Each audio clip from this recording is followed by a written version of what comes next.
好，来继续来看，民众党的党主席黄国昌昨到宜兰来宣讲，放一段影片给大家看，是这个 IMB 诈骗的主嫌詹耀峰，甲民进党的前立委陈后碧，伫咧招待所咧唱歌拉客。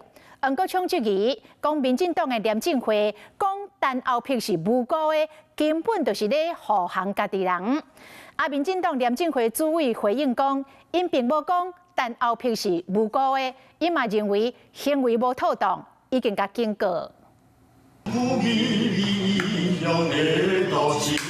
穿白色的衫，夹手机唱歌，伊是前民进党的立委陈后碧。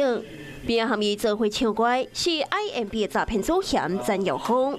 民进党的主席黄国昌去宜兰宣讲，头一个将这段画面公布。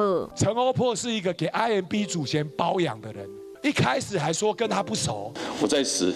再次深深一鞠躬，跟大家致歉。2023年牵涉到 IMB 的诈骗案，陈后碧鞠躬回失礼，而且提出立委的选举，就是因为陈后碧服务处的办公室甲坐车，拢是詹耀峰赞助，引发的争议。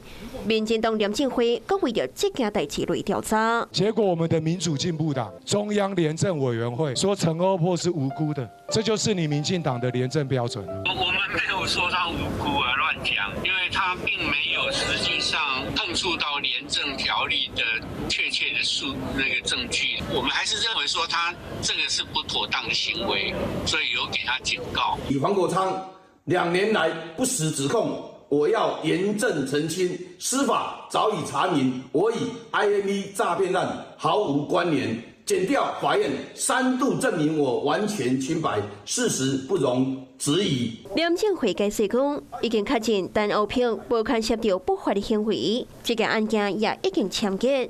打电话给伊本人，暂时无回应。是讲黄国昌将这段新的画面公布，因为案件马国宏并出来讲。 Hello， 我是张新文。想要抢先掌握最及时的新闻资讯吗？赶快订阅、按赞、开启小铃铛，锁定华视新闻 YouTube 频道。